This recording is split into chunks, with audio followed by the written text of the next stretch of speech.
तुमचा दिग्दर्शकीय पदार्पण नशीबवान म्हणजे तो जो सिनेमा झाला सिनेमाटोग्राफर पासून ते दिग्दर्शक होण्याचा अनुभव कसा वेगळा होता? म्हणजे स्टारकास्ट चांगली होती, मुंबईत त्याचं शूट झालं. तो अनुभव नक्की कसा होता?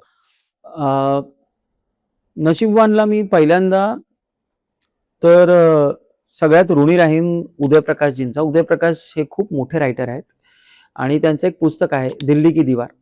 जगभरातल्या 22 भाषांमध्ये भाषांतर झालेला तो कंटेंट आहे. जगातल्या 22 भाषांमध्ये. आणि तो जो काळ होता, तो त्यावेळेला जस्ट डिमॉनिटायझेशन झालं होतं. तर पैसा आणि पैशाकडे बघायचा दृष्टिकोन हा सगळ्यांचा अतिशय बदललेला होता त्या काळात. आणि मला असं वाटलं की तो कंटेंट त्यावेळेला अतिशय रिलेटेबल होता. तर म्हणून मला तो विषय करावासा वाटला. उदयप्रकाशजींकडे मी गळ घातले की सर मला ह्या पुस्तकाचे राईट्स द्या.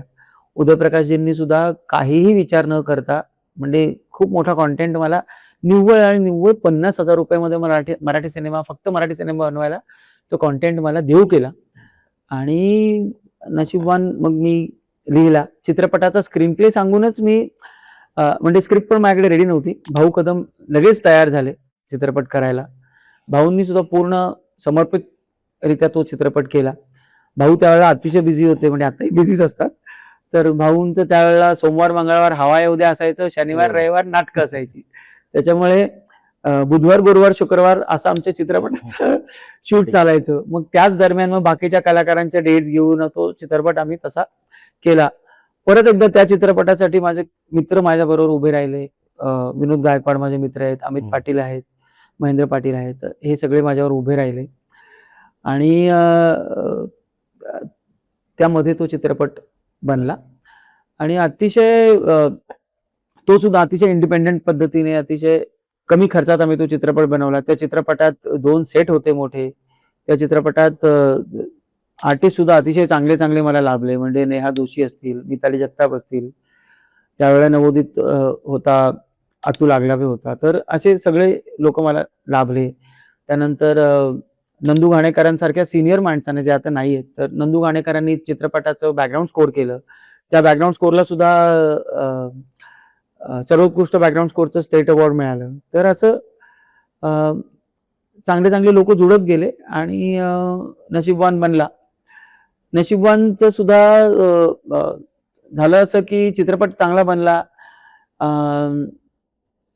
लँडमार्क सारख्या चांगल्या संस्थेने तो प्रदर्शित केला. पण गोष्टी काय मराठी सिनेमाच्या फार फ्रॅजाईल असतात. नशीबवान आणि उरी ची रिलीज डेट एक असल्यामुळे नशीबवानला थोडासा फटका पडला. थिएटर्स कमी झाली.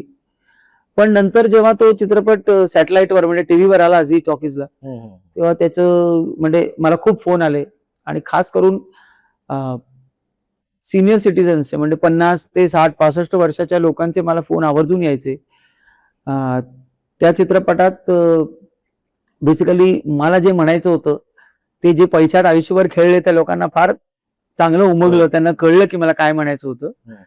आणि म्हणून मला असं वाटतं की फिल्म मेकर म्हणून माझा एक्सपेरिमेंट कमर्शियल जरी खूप सक्सेसफुल झाला नसला तरी मला जी गोष्ट सांगायची होती ती मी चांगली व्यवस्थित सांगू शकलो. आणि भाऊ कदम बरोबर सुद्धा एक एक्सपेरिमेंट झाला माझा की अशा पद्धतीचा माणूस की ज्याला नुसतं बघूनच लोक हसायला सुरुवात करतात, अशा माणसाला एका निगेटिव्ह शेडमध्ये बघून सुद्धा लोकांना थोडंसं सरप्राईज झालं. भाऊ कदमला स्वतःला सरप्राईज झालं की अरे तुम्ही मला विचारच कसा केला या रोलसाठी. तर ते